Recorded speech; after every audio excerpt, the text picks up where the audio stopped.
Pink موتیوں والی georgette کی شرٹ پر پنک ٹراؤزر اور پنک جارجٹ کا دوپٹہ کاندھوں پر اور بلیک سکارف کو سر پر نفاست سے کیے سیٹ وہ آئینے کے سامنے کھڑی اپنا تنقیدی جائزہ لے رہی تھی۔ چہرہ صاف اور شفاف اور گال اناروں کی طرح سرخ تھے جن کو ہلکے پھلکے میک اپ سے اس نے مزید اٹریکٹیو بنا دیا تھا۔ خوبصورت لب پنک کلر کی لپسٹک سے سجے ہوئے تھے۔ وہ زندگی میں پہلی بار اپنی تیاری کے لیے اتنی کانشیس ہو رہی تھی، شاید کیونکہ آج 10 بجے اس کا پاشا انڈسٹریز میں انٹرویو تھا۔ پاشا انڈسٹریز میں جاب حاصل کرنا کوئی معمولی بات نہیں تھی۔ بزنس کی دنیا میں کراچی شہر کی سب سے مشہور ترین اور بہترین امیج والی انڈسٹری تھی، جس کے مالکان میں مراد پاشا اور حماد پاشا تھے۔ وہ جب سے یہاں آئی تھی نوکری کے لیے مسلسل ہاتھ پیر مار رہی تھی، کیونکہ زہرا مامی کے تیور بتا رہے تھے کہ وہ زیادہ عرصہ اس کو مفت میں بٹھا کر کھلانے والی نہیں تھی۔ اس کے پاس MBA کی ڈگری تھی مگر کوئی سورس اور ایکسپیرینس نہیں تھا، جس کی وجہ سے کہیں سے رسپانس نہیں مل رہا تھا۔ تبھی ایک دن امتیاز ماموں نے مشورہ دیا، زرشا تم اپنی CV پر 4 سال کا تجربہ لکھ دو، کیونکہ آج کل ہر جگہ تجربے والوں کو اہمیت دی جاتی ہے۔ وہ سوچ میں پڑ گئی۔ امتیاز ماموں کی بات اگرچہ 100% درست تھی، جاب کے لیے فریش کینڈیڈیٹس کے مقابلے میں تجربہ کار افراد کو ہی ترجیح دی جاتی تھی، مگر CV پر غلط بیانی کرنے کو بھی دل نہیں مان رہا تھا، کیونکہ پول کبھی بھی کھل سکتی تھی۔ لیکن پھر مجبور ہو کر اس نے ماموں کے مشورے پر عمل کر ڈالا۔ جب پاشا انڈسٹریز میں سیکرٹری کی پوسٹ کا ایڈ اس نے دیکھا تو فوراً اپنی نئی CV بنائی، جس میں 3 سالہ تجربہ لکھ دیا اور پاشا والوں کے آفیشیل ای میل ایڈریس پر بھیج دی۔ تیسرے دن انٹرویو کی میل موصول ہوئی تو وہ بے تحاشا خوش ہوئی، مگر ساتھ میں ڈر بھی لگ رہا تھا کہ کہیں انٹرویو کے دوران تجربے والی جھوٹ کا پول نہ کھل جائے۔ مگر پھر اس نے دیکھا جو ہوگا دیکھا جائے گا کہ اصول پر عمل کرتے ہوئے انٹرویو کی تیاری شروع کر دی۔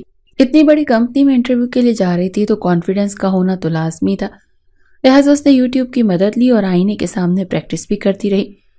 کپڑوں کا انتخاب بھی اسپیشل کیا تھا کیونکہ ڈگری اور کانفیڈنس کے ساتھ اچھی پرسنالٹی کا ہونا ضروری تھا۔ ساری رات اسے خوشی اور ٹینشن کی ملی جلی کیفیت کے زیر اثر نیند نہ آئی۔ پھر صبح سویرے ہی اٹھ کر اس نے تیاری شروع کر دی۔ اگرچہ نروس بھی ہو رہی تھی مگر پھر ماموں کے ہمت دلانے پر اس نے اپنا اعتماد بحال کیا۔ اب وہ مکمل تیار آئینے کے سامنے خود کو فائنل ٹچ دے رہی تھی۔ جب امتیاز ماموں نے آواز لگائی، زرشا جلدی کرو، تو وہ اپنا پرس سنبھالتے ہوئے گھر سے باہر نکلی اور ان کے پیچھے بائک پر آ بیٹھی۔ ماموں نے اسے پاشا انڈسٹریز کی بلند و بالا بلڈنگ کے سامنے اتار دیا۔ وہ دھڑکتے دل کے ساتھ لفٹ کے ذریعے آفس فلور پر پہنچی اور ریسپشنسٹ کو انٹرویو کا بتایا تو اس نے انٹرکام پر مراد پاشا کو اطلاع دی اور اس کے حکم پر زرشا کو اندر بھیج دیا۔ شیشے کے بھاری بھرکم ڈور کو دھکیل کر وہ قدرے جھجکتی ہوئی اندر داخل ہوئی تھی۔ کمرے میں 2 سوٹڈ بوٹڈ لوگ تھے۔ ایک باس کی چیئر پر بیٹھا تھا جس کا منہ دروازے کی طرف تھا اور دوسرے کے دروازے کی طرف پیٹھ تھی۔ آنر والی کرسی پر بیٹھا وہ شخص شاید مراد پاشا تھا جس نے زرشا کو دیوار کے ساتھ رکھے صوفے پر بیٹھنے کا اشارہ کیا۔ مراد پاشا کے سامنے بیٹھا ہوا شخص بھی اپنی جگہ سے اٹھ کھڑا ہوا اور مراد پاشا سے مصافحہ کرتے ہوئے جانے کی اجازت طلب کرنے لگا۔ مراد پاشا مسکرا کر اسے دوبارہ ملنے کی تاکید کر رہا تھا۔ پھر جو ہی وہ جانے کے لیے مڑا تو اس کی نگاہ زرشا پر پڑی تو وہ ساکت رہ گیا، قدم جیسے زمین نے جکڑ لیے تھے۔ اسی لمحے زرشا کی نظر بھی اس شخص پر پڑی اور اس کے سر پر تو گویا آسمان ٹوٹ پڑا تھا، جس سے بچنے کے لیے وہ 1 سال پہلے کراچی بھاگ آئی تھی۔ وہی شخص اب اس کے سامنے کھڑا تھا، شاریز آفندی، اس کا مجرم جس سے وہ بے پناہ نفرت کرتی تھی۔ شاریز آفندی بھی ششدر کھڑا اسے دیکھ رہا تھا۔ اس سے پہلے کہ وہ اس کی طرف بڑھتا زرشا ہوش میں آتے فوراً وہاں سے بھاگی۔ اسے بھاگتے دیکھ کر شاریز آفندی کو بھی ہوش آ گیا اور وہ اس کے پیچھے لپکا۔ آج اگر وہ ہاتھ سے نکل جاتی تو اسے ڈھونڈنا مشکل ہو جاتا۔ زرشا بھی کوریڈور میں پہنچی ہی تھی جب شاریز نے لپک کر اسے بازو سے پکڑا اور کھینچتا ہوا قریبی روم میں لے گیا۔ زرشا جو اس افتاد پر بھونچکا سی ہو کر رہ گئی تھی، بڑی مشکل سے اپنے حواسوں کو سنبھالتے ہوئے اس نے شاریز آفندی کی طرف دیکھا جو دروازہ لاک کر رہا تھا۔ زرشا کی جان حلق میں آئی کیونکہ شاریز آفندی کے تیور بڑے خطرناک تھے۔ 1 سال پہلے وہ یونیورسٹی میں اپنے لاسٹ سیمسٹر میں تھی جب نہ جانے کیسے اچانک شاریز آفندی کی نظر اس پر پڑی۔ اگرچہ زرشا تو اس کے بارے میں پہلے سے جانتی تھی کیونکہ وہ تو پوری یونیورسٹی میں مشہور تھا، جتنی تعداد اس کے میل دوستوں کی تھی اس سے دگنی تعداد اس کی فیمیل فرینڈز کی تھی، لیکن وہ سب بھی اس طرح امیر گھرانوں کے بگڑے ہوئے لڑکے لڑکیاں تھے۔ اس کی فرینڈ لسٹ میں کوئی بھی مڈل کلاس لڑکا یا لڑکی ہونا تو دور کی بات، وہ اپنے سے کم سٹیٹس کے لوگوں سے بات تک کرنا گوارا نہیں کرتا تھا۔ پھر پتہ نہیں کیسے وہ مڈل کلاس زرشا رحمان کی طرف متوجہ ہو گیا، جو ایک بڑی سی چادر اوڑھا کرتی تھی، حالانکہ برقعے اور چادر والی لڑکیوں کو وہ حقارت سے دیکھتا تھا۔ ایک دن یونیورسٹی کے گارڈن میں وہ اپنے دوستوں کے ساتھ بیٹھا ہوا تھا، جب کچھ دور بیٹھی ایک لڑکی پر غیر ارادی طور پر اس کی نگاہ پڑی، جس کے کاندھوں سے چادر ڈھلکی ہوئی تھی اور بالوں کے آگے کی لٹیں آوارہ ہواؤں کی زد میں تھی۔ بڑی بڑی سیاہ آنکھیں، پرکشش سا معصومیت بھرا چہرہ، شارز افندی یکٹک اسے دیکھے گیا۔ اس لڑکی تک بھی شاید اس کی نظروں کی تپش پہنچ گئی تھی۔ اس نے چونک کر شارز افندی کی طرف دیکھا اور پھر اس کی خوبصورت آنکھوں میں ناگواری ابھری، جسے شارز افندی نے اتنے فاصلے کے باوجود صاف طور پر محسوس کیا۔ اسے ساتھ بیٹھی اپنی دوست سے کچھ کہا اور وہ دونوں اپنی کتابیں اور بیگ سنبھالتی ہوئی وہاں سے چلی گئیں۔ اس کے جاتے ہی شارز افندی نے فوراً اپنے ایک دوست سے اس کے بارے میں معلومات لینے کو کہا۔ کچھ دیر بعد اس کے دوست نے رپورٹ دی۔ لڑکی کا نام زرشا رحمان تھا، ہاسٹل میں رہتی تھی، MBA لاسٹ سیمسٹر کی اسٹوڈنٹ تھی۔ شارز افندی کا بھی LLB کا یہ آخری سال تھا، بلکہ چند مہینے ہی تھے یونیورسٹی ختم ہونے میں۔ اسے افسوس ہوا کہ اتنے عرصے میں اس کی نظر پہلے زرشا رحمان پر کیوں نہیں پڑی۔ چادر میں ہیرا چھپا ہوا تھا اور وہ دیکھ ہی نہیں سکا۔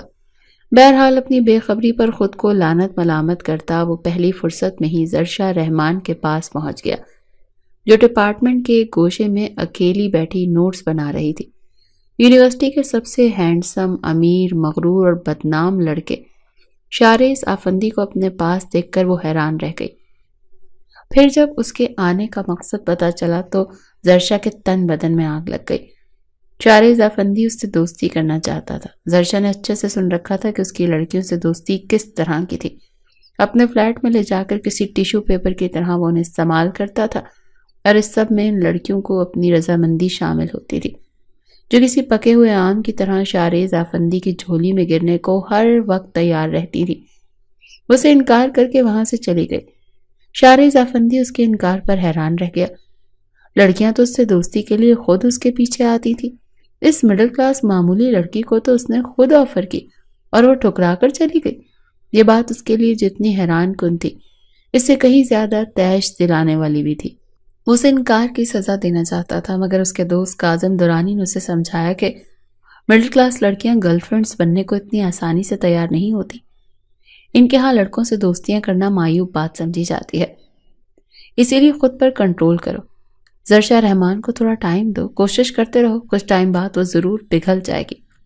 پھر محبت کا جھانسا دے کر اپنا مطلب نکال لینا، کیونکہ ان مڈل کلاس لڑکیوں کو صرف دو ہی چیزوں سے قابو کیا جا سکتا ہے، وہ ہے محبت اور شادی۔ گرل فرینڈ بوائے فرینڈز کا تصور ان کی نظر میں گناہ ہے۔ کاظم درانی خاصی دیر اسے سمجھاتا رہا، اگرچہ اس کے مشورے پر عمل کرنے کے لیے صبر، انتظار اور برداشت کی ضرورت تھی، اور بدقسمتی سے یہ چیزیں شارز افندی میں نہیں تھی۔ پھر بھی اس نے زرشا رحمان کے معاملے میں کچھ انتظار کرنے کا فیصلہ کیا۔ 2-3 دن وہ اسے صرف دیکھنے پر اکتفا کرتا رہا، اس کے پاس جا کر بات کرنے کی کوشش نہیں کی، لیکن ہر بار دیکھنے پر زرشا رحمان کی آنکھوں میں اسے اپنے لیے ناگواری دیکھ کر وہ بمشکل خود پر ضبط کرتا تھا۔ پھر ایک دن وہ اسے لائبریری میں نظر آئی، وہاں بیٹھی وہ کتاب پڑھ رہی تھی۔ شارز افندی کے قدم اس کی طرف اٹھ گئے۔ زرشا رحمان جو انہماک سے کتاب پڑھ رہی تھی، آہٹ محسوس کر کے جو ہی سر اوپر اٹھایا تو شارز افندی کو کھڑے پایا۔ معمول کے مطابق زرشا رحمان کی پیشانی پر بل پڑ گئے، اسے اگنور کر کے وہاں سے جانے لگی تھی، جب شارز افندی نے اس کا راستہ روکا۔ مسٹر، کیا مسئلہ ہے آپ کے ساتھ؟ اگرچہ وہ جانتی تھی کہ اس کا مقصد، پھر بھی اس نے انتہائی ضبط سے پوچھا تھا۔ دوستی کرنا چاہتا ہوں تم سے، جواب میں شارز افندی نے اطمینان سے کہا۔ اس کا میں آپ کو پہلے ہی جواب دے چکی ہوں، لیکن مجھے تم سے ہر حال میں دوستی کرنی ہے، شارز افندی نے ضدی لہجے میں کہا۔ اپنی حد میں رہے مسٹر شارز افندی، زرشا نے غصے سے کہا اور وہاں سے چلی گئی۔ شارز افندی پرسوچ انداز میں کھڑا اسے جاتا دیکھتا رہا۔ وہ چاہتا تو 2 منٹ میں اپنی اس دوسری بار کی ریجیکشن کا بدلہ لے سکتا تھا، مگر اس نے اپنے غصے کو کنٹرول کر لیا تھا۔ پھر اس نے زرشا رحمان کو راضی کرنے کے لیے ایک اور طریقہ اپنانے کا سوچا۔ دوسرے دن اس نے زرشا رحمان کو مہنگا گفٹ اور پھول بھجوا دیے، مگر اس نے بڑی نفرت سے شارز آفندی کے بھیجے گئے پھول اور گفٹ اس کی آنکھوں کے سامنے ڈسٹ بن میں پھینک دیے۔ اگر کاظم درانی اسے بر وقت کنٹرول نہ کرتا تو وہ اسی وقت جا کر زرشا رحمان کا دماغ ٹھکانے لگا دیتا۔ انہی دنوں ایگزام شروع ہو گئے۔ شارز آفندی اور اس کے گروپ کے باقی کی ایکٹیویٹیز بھی کم ہو گئی۔ سب کا فوکس پیپرز پر تھا، مگر اس دوران بھی زرشا رحمان مسلسل اس کے مائنڈ میں رہی۔ اس نے فیصلہ کیا تھا کہ اگر ایگزامز ختم ہونے تک وہ اس سے دوستی پر تیار ہو جاتی ہے تو ٹھیک، ورنہ پھر وہ اپنا طریقہ استعمال کر کے اسے اپنے قدموں میں لائے گا۔ پہلے اور دوسرے پیپر میں وہ اسے نہیں دیکھ پایا تھا، کیونکہ جس دن LLB والوں کا پیپر ہوتا تھا MBA والوں کی چھٹی ہوتی تھی، اسی لیے وہ اسے دیکھ نہیں پاتا تھا۔ پھر ایک دن پیپر نہ ہونے کے باوجود محض زرشا رحمان کو دیکھنے کے لیے وہ یوں نہیں چلا آیا، کیونکہ اس دن اس کا پیپر تھا۔ اس کا اور زرشا رحمان کا ڈپارٹمنٹ قریب قریب ہی تھا، درمیان میں ایک کیفے تھا۔ باقی کیفے دور تھے، اسی لیے دونوں ڈپارٹمنٹس کے اسٹوڈنٹس اس کیفے پر ہی آتے تھے۔ پیپر کے بعد وہ اسے اسی کیفے پر نظر آئی۔ اس کے ساتھ اس کی ایک دوست بھی تھی۔ شارز آفندی کیفے کے کونے میں اپنے دوستوں کے ہمراہ بیٹھا ہوا تھا، اسی لیے زرشا رحمان کی اس پر نظر نہیں پڑی تھی۔ کھانے کے بعد جب وہ بل پے کرنے کے لیے کاؤنٹر پر گئی تو پتہ چلا کہ اس کا بل شارز آفندی پے کر چکا ہے۔ زرشا غصے سے پاگل ہو گئی۔ وہ امیر زادہ کون ہوتا تھا بھلا اس پر اپنے چند ٹکوں کا احسان تھوپنے والا؟ اس نے پرس سے پیسے نکالے اور جا کر شارز آفندی کے منہ پر دے مارے اور ساتھ ہی اسے بے نقط سنائی۔ شارز آفندی بھی اپنا ضبط کھو بیٹھا اور دونوں کے درمیان خاصی تلخ کلامی ہوئی۔ معاملہ بڑھتا دیکھ شارز کی دوسروں نے بمشکل اس کو ٹھنڈا کیا۔ زرشا کو اس کی دوست سائقہ وہاں سے لے کر گئی۔ شارز آفندی غصے سے پاگل ہو رہا تھا۔ اس کا بس نہیں چل رہا تھا کہ وہ زرشا رحمان کو تنکا تنکا کر کے بکھیر دے۔ کاظم درانی سمجھا بجھا کر زبردستی اسے اپنے ساتھ لے گیا تھا۔ مجھے اس 2 ٹکے کی مڈل کلاس لڑکی کو سبق سکھانا ہے، اس نے میری توہین کی ہے، وہ بار بار ایک ہی بات دہرا رہا تھا۔ کاظم درانی نے کہا کہ اگر تم اس کو سبق سکھانا چاہتے ہو تو اس کے لیے جوش سے نہیں ہوش سے کام لو۔ اس نے 4 لوگوں کے سامنے تمہاری توہین کی ہے، مگر تم کچھ ایسا کرو کہ اس کی توہین پوری یونیورسٹی کے سامنے ہو۔ پھر اس نے شارز آفندی کو ایک ایسا مشورہ دیا جسے سن کر اس کی آنکھیں چمک اٹھیں۔ زرشا رحمان، جس عزت کا تمہیں بڑا غرور ہے نا، اب جب اسی کی دھجیاں پوری یونیورسٹی کے سامنے اڑیں گی تو پھر تمہیں پتا چلے گا کہ شارز آفندی کو انکار کرنا کتنا مہنگا پڑتا ہے۔ اس کے ارادے بڑے خوفناک تھے۔ اگلے 2 دن تک وہ اسی کام میں مصروف رہا، اسی لیے یونیورسٹی نہیں گیا۔ زرشا لاسٹ پیپر دے کر نکلی تو اسے سائقہ کہیں نظر نہ آئی۔ وہ اسے ڈھونڈنے لگی کیونکہ آج لاسٹ پیپر کے بعد کل اسے ہاسٹل چھوڑ کر واپس اسلام آباد جانا تھا، اور پھر نہ جانے کب ٹرانسفر کے لیے چکر لگتا اور پتہ نہیں ملاقات بھی ہو پاتی یا نہیں۔ اسی لیے وہ ہر صورت اس سے مل کر جانا چاہتی تھی، کیونکہ ان 2 سالوں میں ایک سائقہ ہی تو تھی جس سے اس کی دوستی ہو سکی تھی، ورنہ تو اس کی ریزرو اور خاموش نیچر کی وجہ سے کلاس کی لڑکیاں اس سے زیادہ گھلتی ملتی نہیں تھی۔ سائقہ کو ڈھونڈنے میں تو اسی وقت سائقہ کی کال آنے لگی۔ زرشا نے اس سے پوچھا کہ تم کہاں ہو یار، میں کب سے تمہیں ڈھونڈ رہی ہوں۔ جواب میں سائقہ نے اسے یونیورسٹی کے ایک ویران گوشے کی طرف آنے کو کہا۔ زرشا نے حیرانی سے پوچھا تم وہاں کیا کر رہی ہو؟ جواب میں اس نے کہا تم جلدی آؤ۔ اس کی آواز سے لگ رہا تھا جیسے وہ کسی پرابلم میں ہو۔ زرشا نے فوراً موبائل بند کیا اور تیز قدموں سے اس کی طرف بڑھ گئی جہاں سائقہ نے اسے آنے کو کہا تھا۔ یہ جگہ ڈپارٹمنٹ کے بالکل بیک سائڈ پر تھی، جس کی ایک سائڈ پر گھنے درخت تھے جب دوسری طرف بلند والا بلڈنگ کی دیوار تھے۔ ایک کپل کے لیے ملاقات کے لیے بہت اچھی جگہ تھی۔ کئی کپلز یہاں ملا کرتے تھے، مگر پھر وائس چانسلر کی طرف سے سختی سے آرڈر ملا کہ ایسی جگہوں پر اگر کسی لڑکے یا لڑکی کو دیکھا جائے تو فوراً رپورٹ کی جائے۔ ہر ڈپارٹمنٹ کے ایک پروفیسر کی یہ ذمہ داری سونپی گئی تھی۔ ان کے ڈپارٹمنٹ میں پروفیسر جبار کی یہ ڈیوٹی تھی۔ وہ اکثر اوقات ایسے خفیہ گوشوں پر چھاپے مارتے رہتے تھے۔ زرشا سوچے سمجھے بغیر اس طرف بڑھ گئی۔ ویسے بھی وہاں وہ سائقہ کے بلانے پر ہی تو جا رہی تھی، کسی لڑکے سے ملنے نہیں، اسی لیے بلا خوف وہاں پہنچ گئی۔ مگر سائقہ کی وہاں نہ دیکھ کر حیرانی اور پریشانی مزید بڑھ گئی۔ وہ وہیں کھڑے سائقہ کا نمبر ملانے لگی۔ اچانک اسے اپنے پیچھے آہٹ سی محسوس ہوئی۔ اس سے پہلے کہ وہ مڑتی، کسی نے نہایت ہی تیزی سے عقب سے اس کے منہ پر ہاتھ جما کر اسے پیچھے کی طرف کھینچ لیا۔ وہ خوف اور صدمے اور غصے سے تڑپ اٹھی۔ وہ جو بھی تھا، اس کی گرفت زرشا کے منہ پر اتنی سخت تھی کہ وہ سانس بھی وہ مشکل لے پا رہی تھی۔ اپنا مضبوط بازو اس نے زرشا کی کمر کے گرد اتنی سختی سے لپیٹ کر خود میں بھینچ رکھا تھا کہ پوری جان سے کوشش کرنے کے باوجود وہ اپنے نازک ہاتھوں سے اس شخص کا ہاتھ اپنے منہ سے ہٹا نہیں پا رہی تھی۔ اس شخص کی سانسیں زرشا کو اپنی گردن پر کسی آگ کی طرح محسوس ہو رہی تھی۔ وہ اپنے دانتوں سے زرشا کی چادر کو اس کی گردن سے ہٹا کر کاندھوں سے گرا چکا تھا۔ زرشا غوں غاں کی آوازیں نکالتے بری طرح سے مچل رہی تھی۔ زرشا غوں غاں کی آوازیں نکالتے بری طرح سے مچل رہی تھی۔ یہ صورتحال تو قیامت خیز تھی ہی، مزید جان تو خود کو کسی نامحرم کے اتنے قریب اس کی وحشی گرفت میں پا کر نکلی جا رہی تھی۔ نہ جانے وہ شخص کیا کرنا چاہ رہا تھا، زرشا کو کچھ سمجھ نہیں آ رہی تھی۔ اس کے آواز بری طرح منتشر ہو رہے تھے۔ اچانک وہاں ایک بھاری آواز کے ساتھ کئی قدموں کی چاپیں سنائی دی تو اس شخص نے زرشا کو اپنی گرفت سے آزاد کر دیا۔ وہ تڑپ کر اس سے دور ہوئی اور اپنے بکھرے اعصاب اور گرتی ہوئی چادر کو سنبھالے اس نے پلٹ کر اس شخص کا چہرہ دیکھا تو ساکت رہ گئی۔ اس کا کلاس فیلو فہد کھلے گریبان کے ساتھ کھڑا تھا۔ تم دونوں یہاں پر کیا کر رہے ہو؟ اس کے سکتے کو پروفیسر جبار کی بھاری آواز اور درست آواز نے توڑا تھا۔ کئی اسٹوڈنٹ وہاں پر موجود تھے۔ زرشا کے قدموں تلے سے زمین نکل گئی۔ پروفیسر جبار اور دوسرے لوگ جن نگاہوں سے اس کی طرف دیکھ رہے تھے وہ زمین میں گڑ گئی تھی۔ اس نے فق چہرے کے ساتھ پروفیسر جبار کو یقین دلانے کی کوشش کی کہ انہیں غلط فہمی ہوئی ہے، مگر فہد نے جو کچھ سب کے سامنے پروفیسر جبار سے کہا اسے سن کر زرشا رحمان کے سر پر آسمان گر پڑا۔ زرشا رحمان میری گرل فرینڈ ہے۔ ہم یہاں پر ملاقات کے لیے آئے تھے اور پھر تنہائی میں تھوڑا سا بہک گئے تھے۔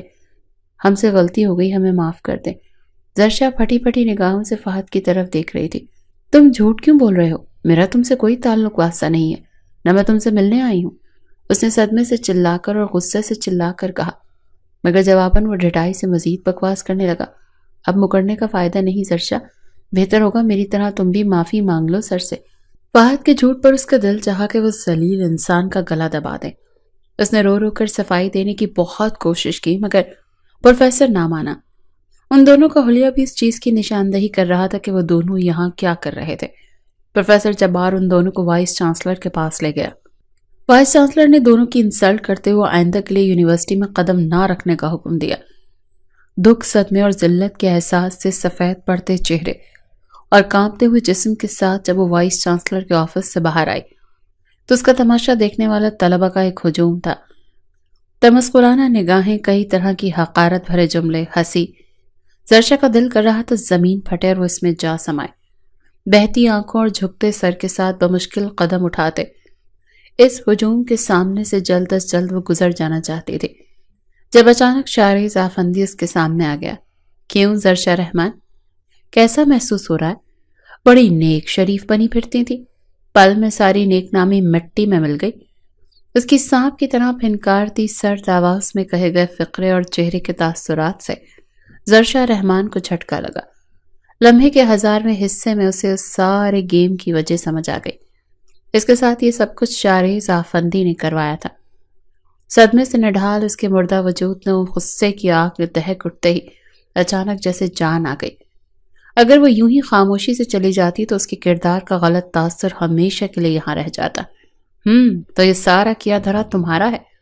غصے سے مٹھیاں بھیجتے ہوئے اس نے شارز آفندی کو نفرت بھری نگاہوں سے دیکھتے ہوئے کہا، تو جواب میں کاندھے اچکائے ہوئے وہ مسکرایا تھا۔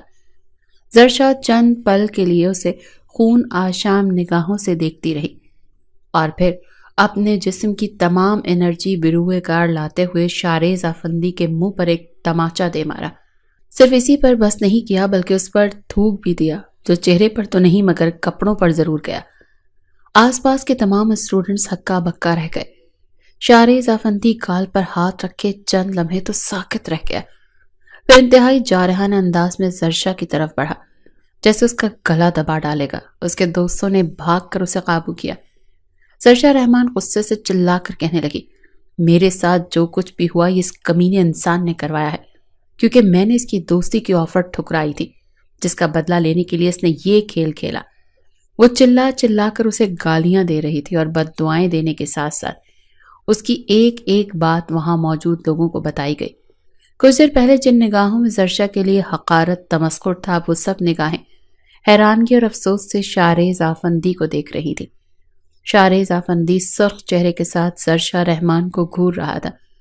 اگر اس کے دوستوں نے اسے پکڑ نہ رکھا ہوتا تو وہ اس لڑکی کے منہ پر جوابی تھپڑ مار کر اس کی چلتی زبان ضرور بند کروا دیتا۔ شارز آفندی کو تھپڑ مارنے اور اپنے دل کی بھڑاس نکالنے کے بعد وہ بھاگتے ہوئے وہاں سے نکلی تھی۔ ہاسٹل پہنچ کر وہ بستر پر گر کر پھوٹ پھوٹ کر روتی رہی تھی۔ زندگی میں پہلی بار اتنی بڑی ذلت کا سامنا اسے کرنا پڑا تھا۔ 2-3 گھنٹے اس نے مسلسل روتے فہد اور شارز آفندی کو بد دعائیں دیتے ہوئے گزارے۔ پھر وہ اٹھ کر پیکنگ کرنے لگی۔ اسے کل صبح صبح ہمیشہ ہمیشہ کے لیے یہ ہاسٹل اور یونیورسٹی چھوڑ دینی تھی۔ اسے یونیورسٹی کے ساتھ ہاسٹل سے بلکہ لاہور شہر سے ہی نفرت محسوس ہو رہی تھی۔ وہ اب جلد از جلد یہاں سے نکل جانا چاہتی تھی۔ پیکنگ کے دوران بھی اس کی آنکھوں سے آنسو گرتے رہے۔ شارز آفندی بدلہ لینے کے لیے اس حد تک گر جائے گا اس نے تو کبھی سوچا بھی نہیں تھا۔ اس سب میں اس کا ساتھ دینے والا فہد تھا۔ اس کے دل و دماغ میں نفرت اور غصے کی چنگاریاں اٹھ رہی تھیں۔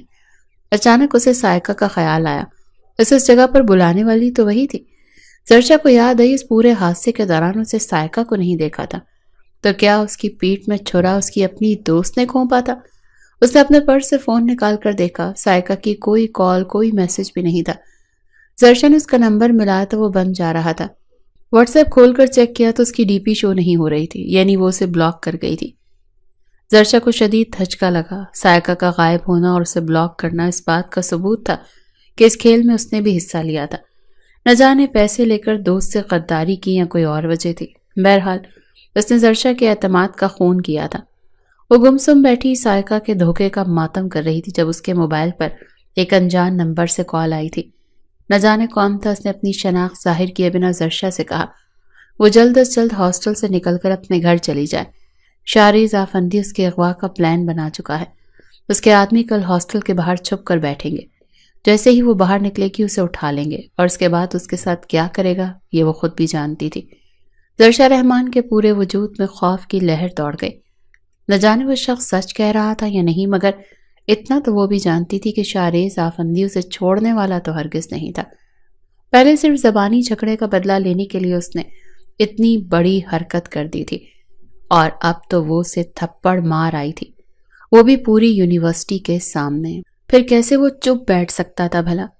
لیکن اس کا خیر خواہ یہ شخص کون تھا بھلا؟ اور اس کے پاس اس کا نمبر کہاں سے آیا تھا؟ اور وہ کیوں اس کی مدد کرنا چاہتا تھا؟ اور شارز آفندی کے اس پلان کا اسے کیسے پتا چلا؟ کہیں وہ اس کا ہی آدمی تو نہیں تھا جو اسے دھوکے سے ہاسٹل سے باہر لانا چاہتا تھا؟ اس خیال نے اسے ڈرا دیا، کیونکہ ایک بار دھوکہ کھا چکی تھی، وہ بھی اپنی بیسٹ فرینڈ کے ہاتھوں۔ اب کیسے کسی انجان شخص پر بھروسہ کر لیتی؟ اس کے سوالوں اور خدشات کے جواب میں اس شخص نے کہا میں آپ کی اس لیے مدد کرنا چاہتا ہوں کیونکہ میری بھی بہنیں ہیں۔ کسی اور کی بہن بیٹی کے ساتھ غلط ہونے جا رہا ہو اور میں جانتے ہوئے بھی مدد نہ کروں، مجھ میں اتنی بے حسی نہیں ہے۔ شارز آفندی کے کرتوتوں سے میں اچھی طرح واقف ہوں۔ لڑکیوں کو ٹیشو پیپر کی طرح استعمال کر کے پھینک دیتا ہے۔ رہی بات نمبر کی کہ کہاں سے آیا اور شارز آفندی کے پلان کا مجھے کیسے پتا چلا، تو اس بات کو جانے دیں۔ میں معذرت خواہ ہوں کہ سیکیورٹی خدشات کی وجہ سے اپنی شناخت ظاہر نہیں کر سکتا، کیونکہ شارز آفندی اثر و رسوخ رکھنے والا ایک خطرناک بندہ ہے، جبکہ میں مڈل کلاس ہوں۔ بہرحال میرا فرض تھا آپ کو خطرے سے آگاہ کرنا۔ اگر بھائی سمجھ کر اعتبار کر لیں تو پلیز کل صبح ہونے سے پہلے ہاسٹل چھوڑ دیں، کیونکہ کل ہاسٹل کے باہر آپ کی نگرانی ہوگی۔ یہ کہنے کے بعد اس نے کال بند کر دی۔ زرشا رحمان شدید قسم کی ٹینشن میں مبتلا ہو گئی۔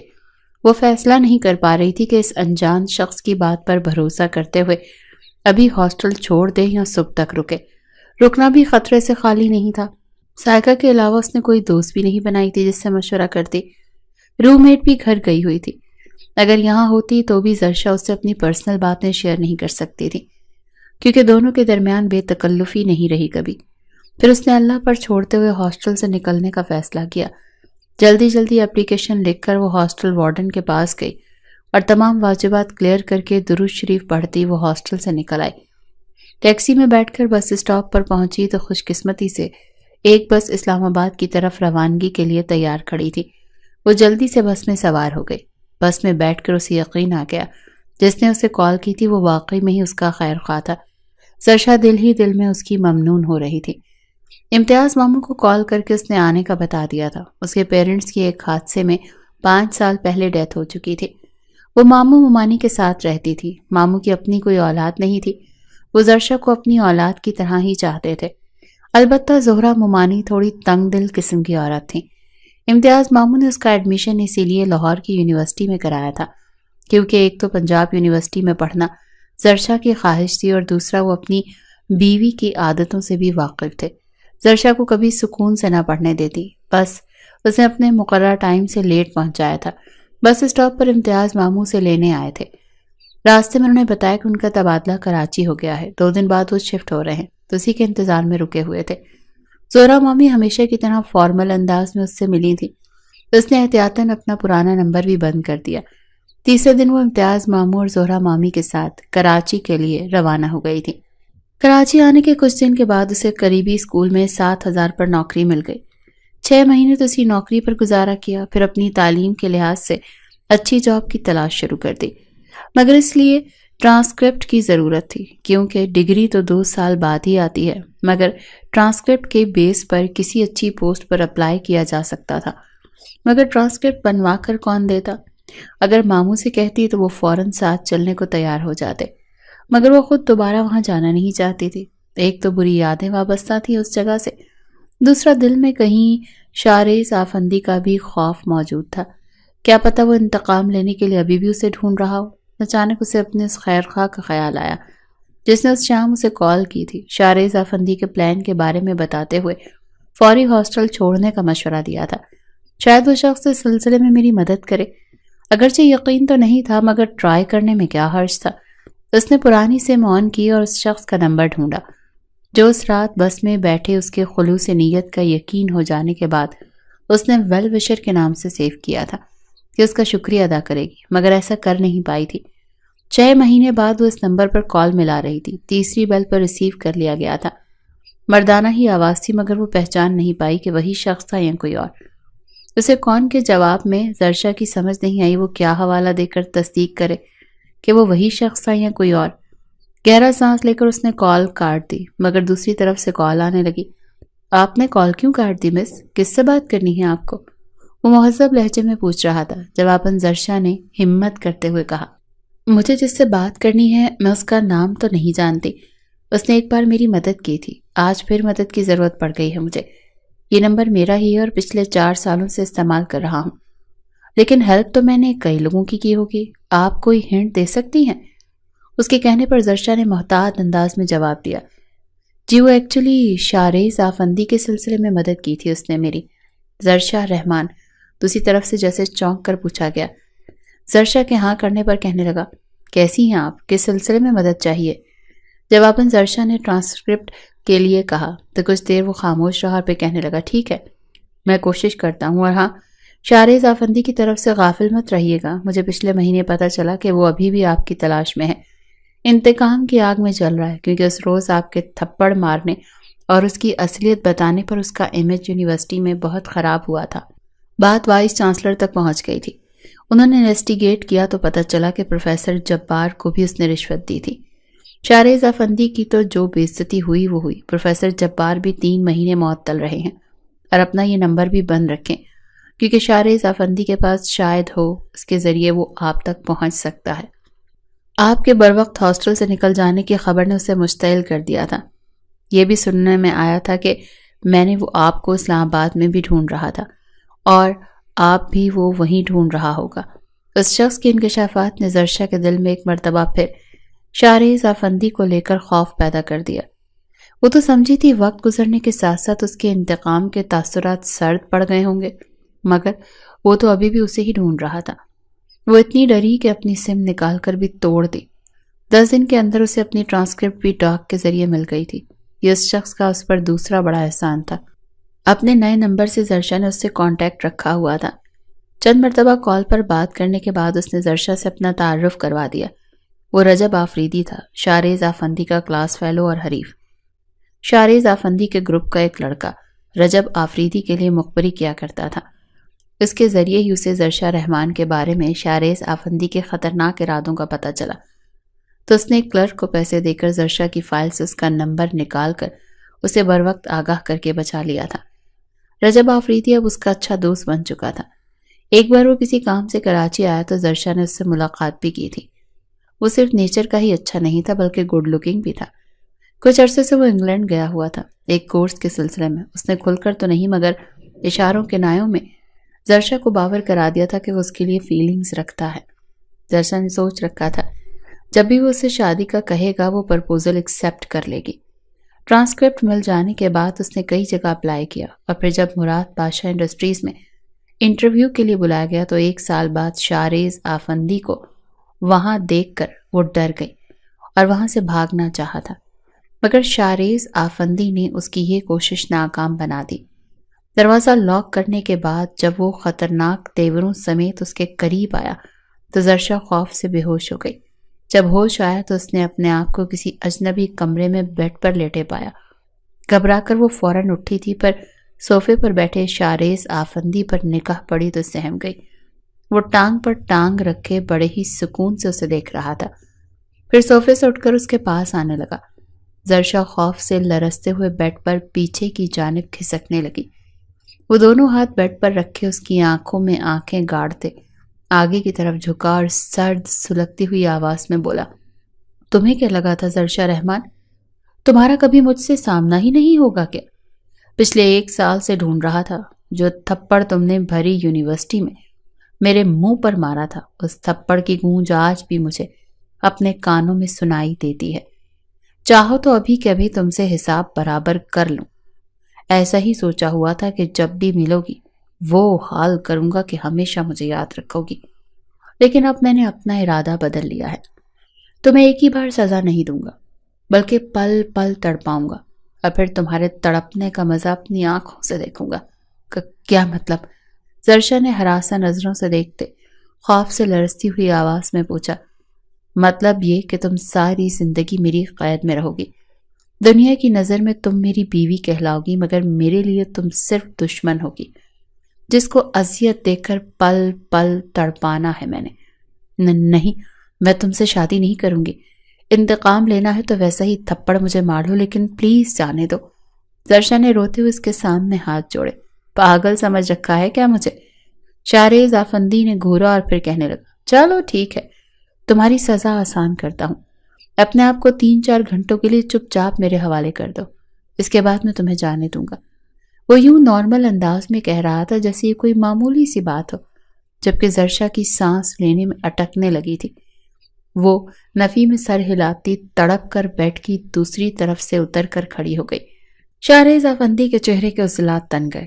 پینٹ کی جیبوں میں ہاتھ ڈالے وہ اس کی طرف بڑھا تو وہ روتے ہوئے پیچھے ہٹتے ہٹتے دیوار سے جا لگی۔ شاریز آفندی نے دونوں ہاتھ دیوار پر اس کے دائیں بائیں رکھتے اپنی سرد آنکھوں سے سر سے پیر تک اسے گھورنے لگا۔ زرشا اپنی سانس تک روک گئی۔ دل خوف سے یوں لرز رہا تھا گویا بھی سینے سے باہر نکل آئے گا۔ دیوار سے وہ یوں چپکی ہوئی تھی جیسے یہ دیوار اسے شاریز آفندی سے بچا لے گی۔ ابھی کچھ دیر میں نکاح ہے ہمارا، اور اگر تم سے انکار کیا تو یاد رکھنا زرشا رحمان، تمہارا جو حال ہوگا وہ تو ہوگا ہی۔ تمہارے ماموں ممانی بھی کل صبح کا سورج نہیں دیکھ سکیں گے۔ آج رات کچھ ڈاکو ان کے گھر میں گھسیں گے اور مزاحمت پر دونوں کو اوپر پہنچا دیں گے۔ اچھا پلان ہے نا میرا؟ اس نے سرسراتی ہوئی آواز میں کہا۔ زرشا پھٹی پھٹی نگاہوں سے اسے دیکھے گئی۔ نہیں، ان کو کچھ مت کرنا، میں تیار ہوں۔ وہ ہاں کرتے پھوٹ پھوٹ کر رو دی۔ پھر کچھ دیر بعد وہ شاریز آفندی کی بیوی بن چکی تھی۔ نکاح کے بعد وہ اس کے قریب آیا تو زرشا خوف زدہ ہو گئی، لیکن وہ سخت تاثرات سمیت اس کا ہاتھ تھامے کھینچتا ہوا اپنی گاڑی تک لایا اور دروازہ کھول کر اسے اندر دھکیل دیا۔ اگلے پل وہ انتہائی ریش ڈرائیونگ کرتا رہا تھا، جبکہ پچھلی سیٹ پر اوندھے منہ پڑی زرشا سسک رہی تھی۔ کچھ دیر بعد گاڑی رک گئی۔ شاریز آفندی نے ایک بار پھر اسے بازو سے کھینچ کر باہر نکالا۔ یہ کھینچتا ہوا اندر کی طرف بڑھا۔ یہ ایک وسیع اور خوبصورت بنگلہ تھا۔ ایک بڑے ہال نما کمرے میں آ کر اس سے زرشا کا بازو اچانک چھوڑا تو وہ گرتے گرتے بچی۔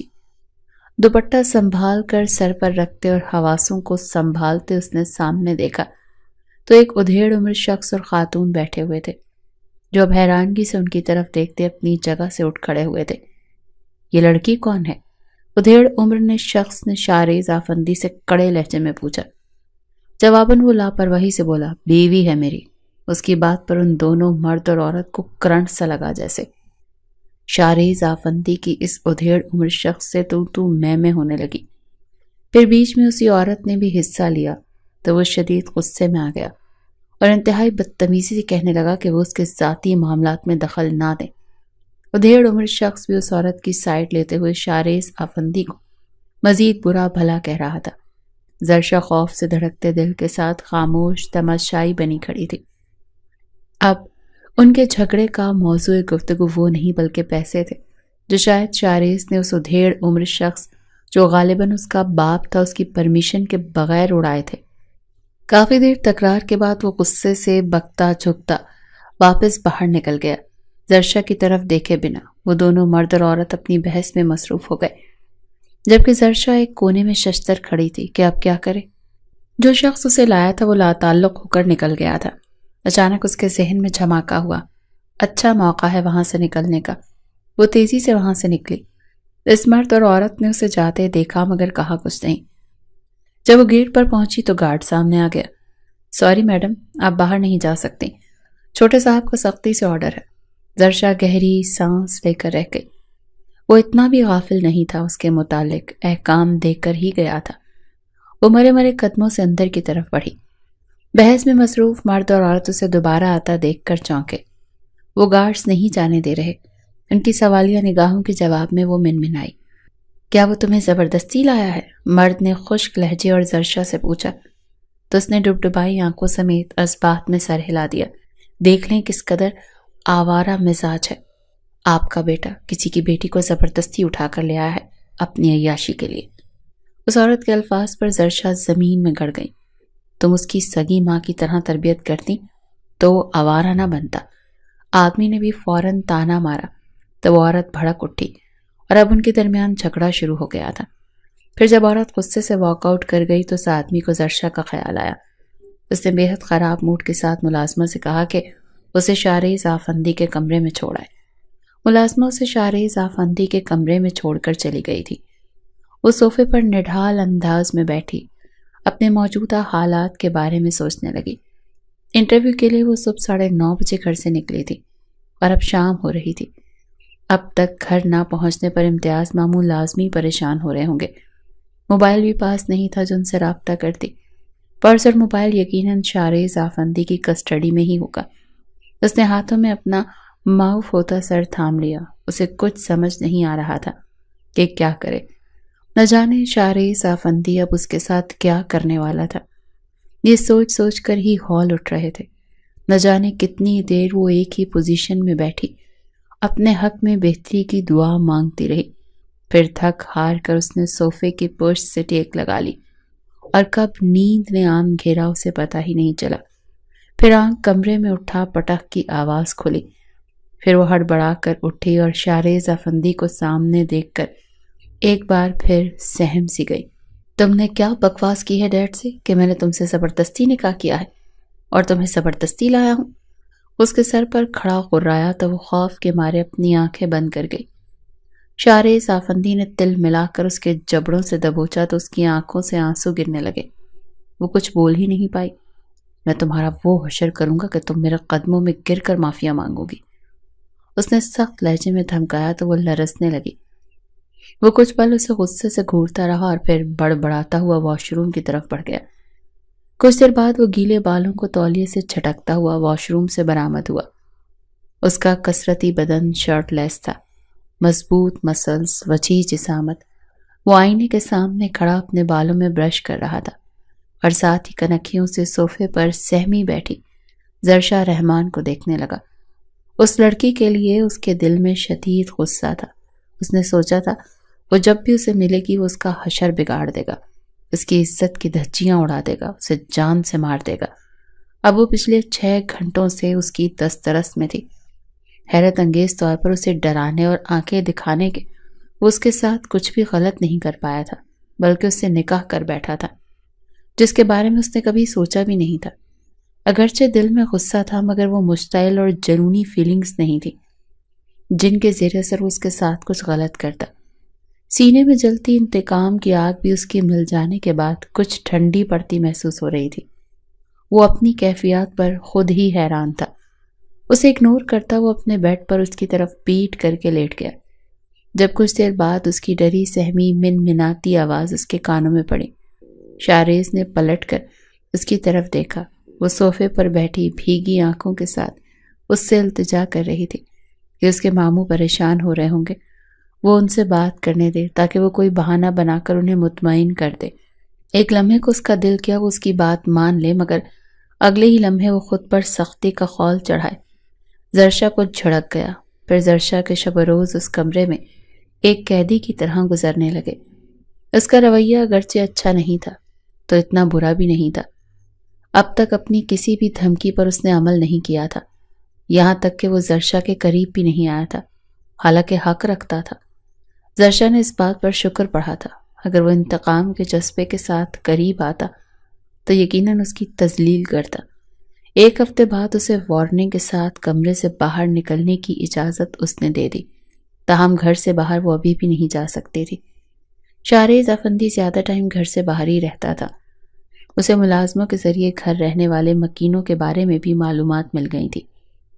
شاریز افندی مہتاب افندی کی اکلوتی اولاد تھا۔ ماں کے گزر جانے کے بعد باپ کی عدم توجہی اور سوتیلی ماں کے برے سلوک نے اسے اکھڑ بدمزاج، غسیلہ اور آوارہ بنا دیا تھا۔ جب مہتاب افندی کو اس کا خیال آیا تب پانی سر سے گزر چکا تھا۔ شاریز کا باپ کے ساتھ صرف نام کا تعلق تھا۔ وہ اسے سمجھاتے، اس کی کسی غلطی پر ٹوکتے تو وہ بدتمیزی کرتا۔ اسی وجہ سے مہتاب افندی کا اپنی بیوی شہانہ سے بھی جھگڑا ہو جاتا تھا کہ اس نے کیوں شاریز کو سگی ماں والا پیار اور توجہ نہیں دی۔ مہتاب افندی کا رویہ تو زرشا کے ساتھ نارمل تھا، البتہ شہانہ اسے خوب تضحیک کا نشانہ بناتی، اس کی کلاس اور حلیے پر طنزیہ کمنٹس پاس کرتی۔ زرشا چپ چاپ سن کر برداشت کر جاتی، کس حیثیت سے انہیں پلٹ کر جواب دیتی بھلا؟ وہ بھی جانتی تھی کہ شاریز افندی کی زندگی میں اس کی کیا حیثیت ہے۔ 3 مہینے ہو گئے تھے زرشا کو یہاں رہتے ہوئے۔ اس دوران اسے کئی بار فون استعمال کرنے کا موقع ملا، مگر اس نے خود موقع سے فائدہ نہیں اٹھایا۔ اب اتنے ٹائم بعد وہ امتیاز ماموں کو کیا بتاتی بھلا کہ وہ کہاں ہے اور کیوں ہے؟ زہرا مامی تو یقیناً یہی سمجھتی ہوں گی کہ وہ کسی کے ساتھ بھاگ گئی ہوگی، وہ افسردگی سے سوچا کرتی تھی۔ ایک دن ہمیشہ کی طرح شہانہ افندی ملازموں کے سامنے اس کی تذلیل کر رہی تھی کہ غیر متوقع طور پر شاریز آ گیا اور اس نے سب سن لیا۔ زرشا شاکڈ سی اسے دیکھتی رہی جب اس نے انتہائی غصے سے شہانہ افندی کو وارننگ دیتے ہوئے کہا کہ آج کے بعد اس نے زرشا کو کچھ کہا تو وہ اس گھر کو تہس نہس کر دے گا۔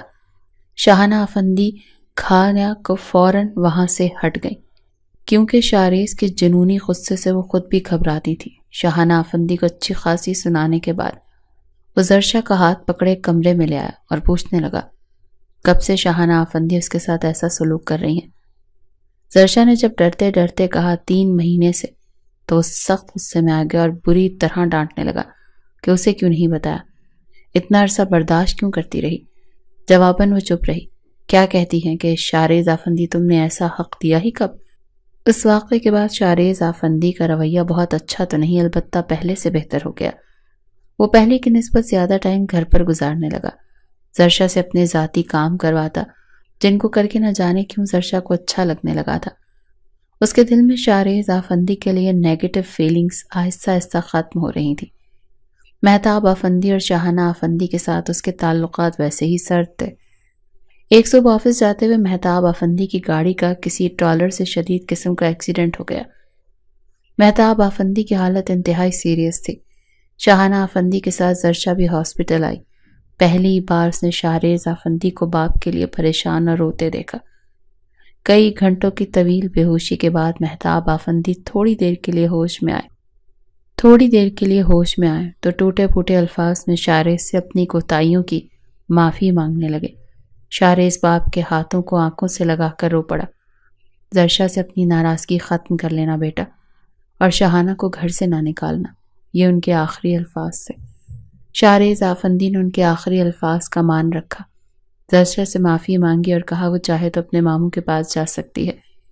زرشا خاموش رہی، جانتی تھی اگر جاتی تو ماموں تو اسے گلے لگا لیتے، مگر زہرا مامی کبھی گھر میں گھسنے نہ دیتی۔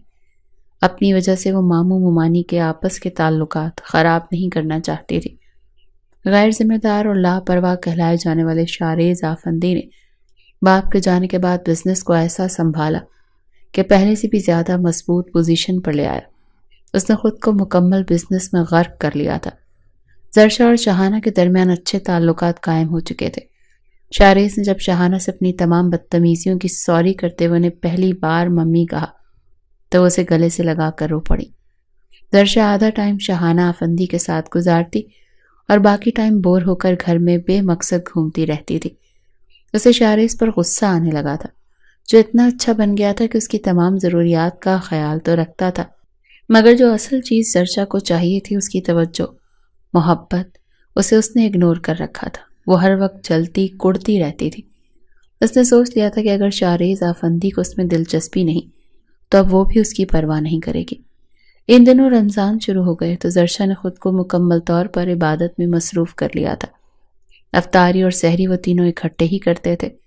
29ویں روزے کو افطاری کے بعد جب عید کے چاند کا اعلان ہوا تو وہ بیلکنی میں اداس چاند کو تکتے اپنی گزری خوبصورت عیدوں کی یاد میں کھوئی ہوئی تھی، جب امتیاز ماموں اسے اور زہرا مامی کو مہندی لگوانے اور شاپنگ کرانے چاند رات کو لے کر جایا کرتے تھے۔ اس کا دل اداس ہو گیا، سوچوں کا رخ شارز آفندی کی طرف مڑ گیا۔ اس شخص کو میری کیا پرواہ، ایک ڈیکوریشن پیس کی طرح اپنے گھر میں سجا دیا ہے، بس اس کی بلا سے میں بھاڑ میں جاؤں۔ بیٹھا ہوگا اندر فائلوں میں سر دیے، اس نے کڑ کر سوچا۔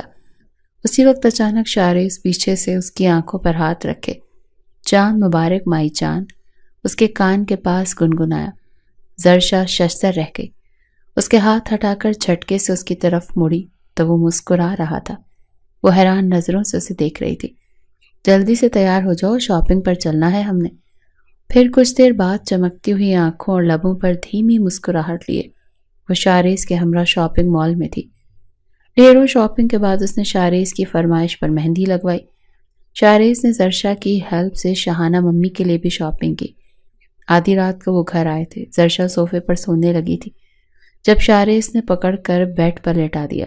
شارز، میری مہندی، وہ جھجکتے ہوئے منمنائی۔ نہیں خراب ہوتی، شارز نے اس کے اوپر کمبل ڈالتے ہوئے کہا۔ وہ خود بھی اس کے ساتھ لیٹ گیا تھا۔ زرشا کا سر تکیے سے اٹھا کر اس نے اپنے بازو پر رکھ دیا۔ پہلے تو وہ جھجکی، شرمائی، پھر سکون سے آنکھیں موند لی۔ ویسے مجھے ایک بات کا افسوس ہو رہا ہے، شارز کی آواز پر اس کی آنکھیں پٹ سے کھلی۔ تمہیں مہندی لگوا کر میں نے اپنے حق میں برا کر دیا۔ وہ کیسے؟ زرشا نے سوالیہ نگاہوں سے دیکھا۔ وہ ایسے کہ اب رومانس نہیں کر سکتا، وہ مسکرایا۔ زرشا جھینپ کر چہرہ دوسری طرف کر گئی۔ دوسرے دن عید تھی۔ شارز نے اسے امتیاز ماموں کی شکل میں سرپرائز دیا۔ وہ اور زہرا ممانی دونوں آئے تھے۔ نہ جانے شارز نے انہیں کیا کہا تھا، وہ اس سے یوں خوش دلی سے مل رہے تھے جیسے کچھ ہوا ہی نہیں۔ زرشا نے ممنون نگاہوں سے شارز کی طرف دیکھا تو وہ مسکرا دیا۔